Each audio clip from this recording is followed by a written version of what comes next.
Bon, je voudrais dire quelques mots maintenant de l'aspect institutionnel, à la fois dans le domaine de la philosophie et théorie du droit et dans celui du droit constitutionnel.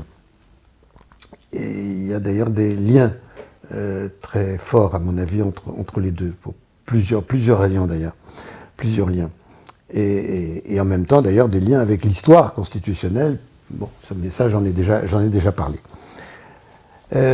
Alors, pour ce qui concerne la philosophie du droit, comme je vous le disais tout à l'heure, j'ai eu la grande chance d'aller rencontrer Norberto Bobbio et à travers lui d'avoir des contacts avec l'Italie. J'en avais eu un peu avec Hart, mais enfin moins serré. Et puis tout le côté kelsénien que j'avais découvert grâce à Eisenman. Donc j'ai été amené assez vite à participer à des réunions, à des groupes, et il s'est trouvé toujours la grande chance que il y avait eu un congrès de philosophie du droit auquel je n'avais pas participé d'ailleurs, à Helsinki. Et à l'occasion de ce congrès, plusieurs personnes s'étaient rencontrées et avaient décidé de constituer un groupe de travail, un réseau international sur les problèmes d'interprétation. Alors moi j'avais déjà écrit sur l'interprétation, mais je ne faisais pas partie à l'origine de ce petit groupe qui comprenait alors les principaux les instigateurs et les animateurs. C'était Neil McCormick, professeur à Édimbourg, un disciple de Hart, qui est le créateur d'une analyse institutionnelle du droit, qui était un homme très, très intelligent et très cultivé et très sympathique. Bon, ça, c'est une autre affaire. Et puis Bob Summers, qui était professeur à Cornell, et s'était adjoint à ça Enrico Pataro de Bologne, un Argentin dont j'ai oublié le nom, Manuel Atienza, et puis alors des Allemands qui étaient notamment Robert Alexis. Et puis le seul Français qui était présent à Helsinki, parce que les Français ne fréquentaient pas beaucoup les congrès internationaux de philosophie du droit, c'était Jean-Louis Gardis, en tant que logicien qui s'intéressait au droit et à la logique juridique. Je ne sais pas si Kalinowski était présent. Et donc Gardis s'est trouvé embringué dans ce groupe-là, et en rentrant, il m'a dit qu'il se sentait un peu isolé parce qu'il n'était pas juriste du tout et qu'on allait parler d'interprétation en droit. Et il m'a demandé de l'accompagner, de faire partie de ce groupe. Alors je l'ai rejoint une première fois à Bielefeld, où il y avait une formation de recherche, et avec un centre qui accueillait, qui avait des locaux. Et on s'est réunis une première fois, et on a commencé un travail.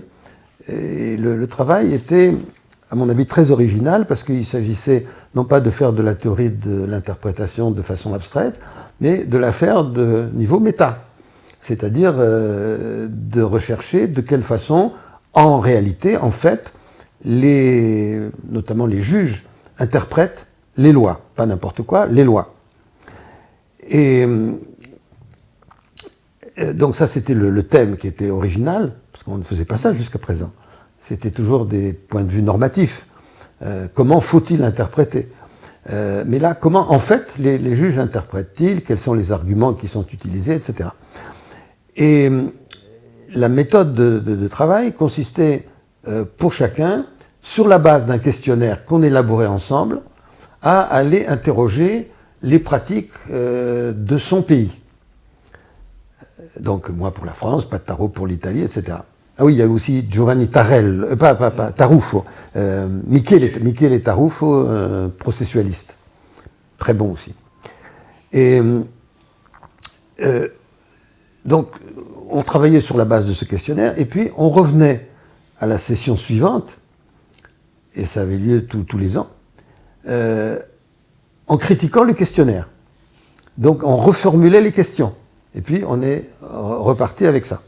Donc, on a fait ça pendant, je sais pas, 4-5 ans facilement, et puis on a fini par refaire un livre qui s'appelait Interpreting Statutes. Bon, en cours de route, Gardis, qui était fatigué, malade, m'a dit qu'il renonçait et il m'a suggéré de contacter quelqu'un d'autre. Donc moi j'ai choisi Christophe Grigorchik, qui est venu avec moi. Et donc on a écrit ensemble le chapitre sur la France. Et puis quand on a fini ce livre, on était très contents d'avoir travaillé ensemble. Non, c'était intéressant de se retrouver d'ailleurs tous les ans, à chaque fois, les mêmes, on se connaissait bien, et puis on avait noué des rapports d'amitié. Et on a commencé un nouveau livre, qui était Interpreting Precedents. Donc c'était un petit peu plus compliqué pour nous, parce que Precedents en France, c'était pas tout à fait pareil. Mais donc on a fait ça, on a fait un deuxième livre. Puis après, ça s'est plus ou moins dissous, mais ce qui était intéressant, c'est qu'on se réunissait, d'abord à l'invitation de chacun d'organiser la réunion. Alors on l'a fait plusieurs fois à Bielefeld, et on a formé d'ailleurs une association pour utiliser les droits d'auteur, qui n'était pas énorme, et cette association s'est appelée le Bielefelder Kreis, qui était une association de droit allemand, qui doit exister encore d'ailleurs. Je sais pas, parce qu'on a fait des fonds qui restaient. Et donc on s'est réunis donc à Bielefeld, et puis on s'est réunis aussi à Paris, à Bologne, où ça encore, à Lund, oui, parce qu'après on a eu un Polonais immigré en Suède. On s'est réunis en Finlande, à Édimbourg, donc on s'est réunis un peu partout, et c'était très agréable, très intéressant. Et, si on aimait faire du tourisme, on pouvait en faire aussi. Donc c'était toujours très très très bien. Alors ça, c'était une activité internationale, et donc à la suite de ça, alors il s'est passé aussi du point de vue institutionnel, c'est une chose plutôt intéressante, c'est que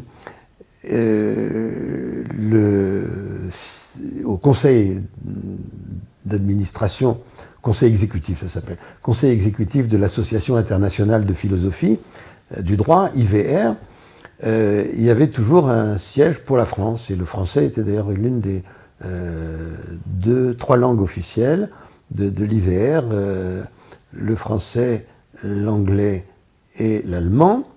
Malheureusement, comme les Français ne venaient pas, les seuls qui s'exprimaient en français dans ces congrès, c'était les latino-américains. Et puis ils ont fini par réclamer, et l'espagnol est devenu aussi. Mais donc très très peu de gens. Mais enfin, il y avait toujours un siège au conseil exécutif qui était traditionnellement donné à un Français. Et ce Français, c'était Michel Villet, donc en principe pour un mandat de 4 ans renouvelable une fois. Lui, il y était, je ne sais pas, depuis beaucoup plus longtemps que ça, mais enfin, bon, pour un historien, le temps ne compte pas. Et il était resté très très longtemps. Bon, quand son mandat est arrivé à expiration, il a fait élire François Terré. Et François Terré, qui n'est pas plus philosophe du droit que je ne suis spécialiste de littérature chinoise, il était là, et puis il n'a rien fait. Il n'a rien fait, c'est-à-dire que je crois qu'il ne venait pas, je crois que sa connaissance de l'anglais, parce que tout se passe en anglais là-bas, donc sa connaissance de l'anglais n'était pas très bonne, et puis bon, les gens n'étaient pas, les comités n'étaient pas contents de lui. Comme l'IVR fonctionne de manière un peu, comment dire, avec une bureaucratie et des mœurs bureaucratiques, les élections au conseil exécutif se faisaient sur liste unique. C'est-à-dire que le comité exécutif sortant présentait une liste de candidats officiels, et ces candidats officiels étaient élus. Donc ils ont enlevé de la liste unique, ils ont enlevé François Terré. Et puis ils m'ont mis à la place. Et bon, je n'ai pas cherché, je l'ai appris comme ça. C'était Christophe Grigorchik qui était au congrès de Bâle et qui m'a fait mettre sur la liste et je l'ai appris. Bon, j'étais très content évidemment. Et donc j'ai fait partie du comité exécutif pendant 8 ans. Et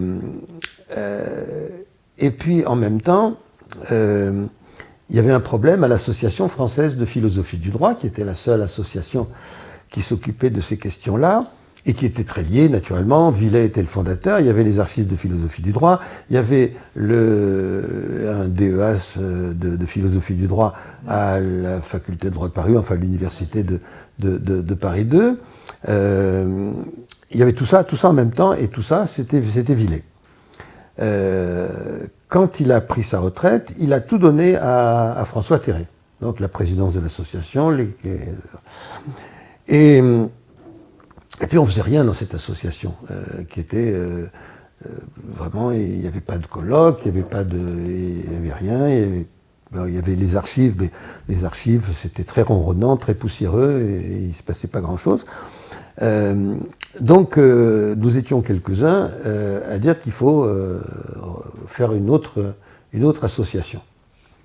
Et on a fait sécession. Alors, au départ, c'était Stéphane Rials, il y avait aussi Philippe Reynaud, et encore Christophe Grigorchik, évidemment, et quelques-uns comme ça. Donc on a créé cette association qu'on a appelée la SFPJ, Société française de philosophie juridique et politique. Et ils m'ont gentiment nommé président d'honneur. Moi, j'ai pris ça comme homme de paille. Et je n'ai pas fait grand-chose, je dois le dire. Mais enfin, j'étais président comme ça, le premier président. Et j'y suis resté pendant, j'ai fait 2 mandats, donc je suis resté 8 ans.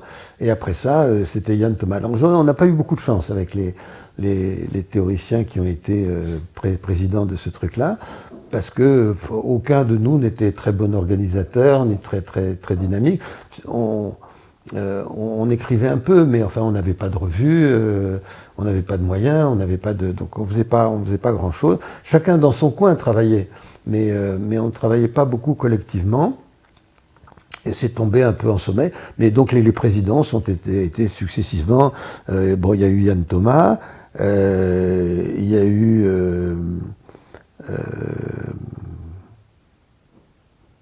Philippe Reynaud, il y a eu. On voulait avoir des philosophes. Il y a eu Jean-François Kervégan.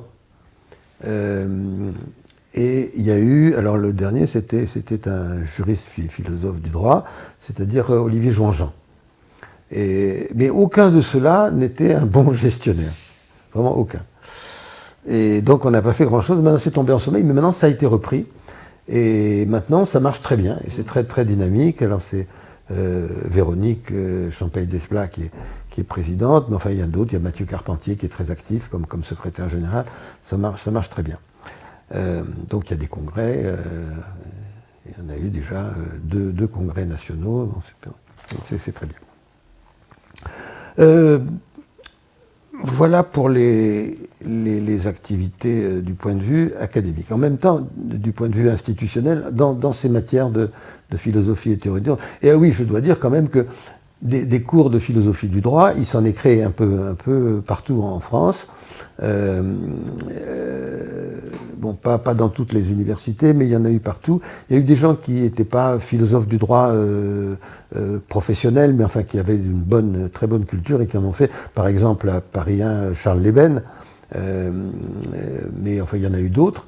Il y a eu à Strasbourg, Olivier Jean-Jean, un peu partout, il y a eu des cours de théorie du droit. Après, Pierre Brudet est devenu professeur, donc il en a créé à Rouen, enfin, etc. Donc ça s'est un peu développé sur le plan institutionnel, et c'est une très très bonne chose. D'autant que, avec le développement du droit à l'école normale, il y a pas mal de gens qui sont venus de la philosophie. Alors, pas forcément parce qu'ils avaient fait du droit à l'école normale, ça peut être pour ça, mais pas seulement. Il y a le cas de Mathieu Carpentier, qui, lui, n'a pas fait du droit à l'école normale, qui était philosophe, mais qui a fait sa thèse avec Jean-François Kervégan sur la dérogation. Et donc, à l'occasion de cette thèse, naturellement, il a lu Kelsen, il a lu beaucoup de choses. J'ai été dans le jury de thèse avec Olivier Beau, et à l'issue de la soutenance, on l'a encouragé à se présenter au CNU, non pas en philosophie, mais en droit, en lui expliquant que les carrières étaient plus rapides. Donc il a compris, donc il est devenu, donc il a été pris naturellement au CNU en droit public, et il est devenu tout de suite maître de conférence à Paris 2, et puis il a passé la grègue, et il a réussi la grègue de droit public du premier coup. Il était déjà agrégé de philosophie, bien sûr. Et donc il est vraiment brillant, vraiment brillant. Donc voilà, ce développement-là est quand même un développement très très très heureux.